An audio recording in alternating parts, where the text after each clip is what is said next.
Lugan. Bonjour monsieur. En fait, moi, ma question elle est plus positionnée sur le Maghreb, en particulier l'Algérie.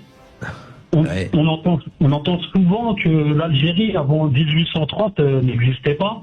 En fait, je voulais que vous m'éclairiez sur ce sujet. Oui, j'ai écrit un livre sur la question qui s'appelle Algérie, l'histoire à l'endroit. J'explique. Voyez, le grand paradoxe, c'est qu'en Algérie, nous avons eu des principautés brillantes. Tlemcen, Bougie, brillantes principautés, mais qui n'ont pas débouché sur la constitution d'un État. Au Maroc, nous avons eu Fès et Marrakech qui ont débouché sur la constitution d'un empire. Alors pourquoi l'Algérie n'a-t-elle pas débouché sur la constitution d'un État?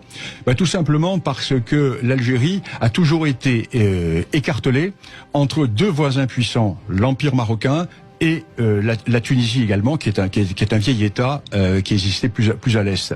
Et l'Algérie est passée ensuite directement sous la colonisation turque au XVIe siècle, jusqu'en 1830, et après sous la colonisation française. Et c'est la France qui a créé l'Algérie.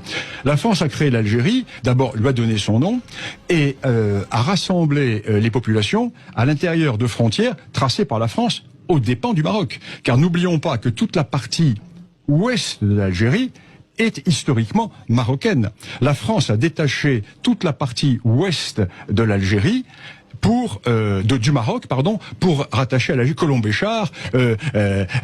Toutes ces oasis sont des oasis qui sont marocaines. Tindouf est une ville marocaine.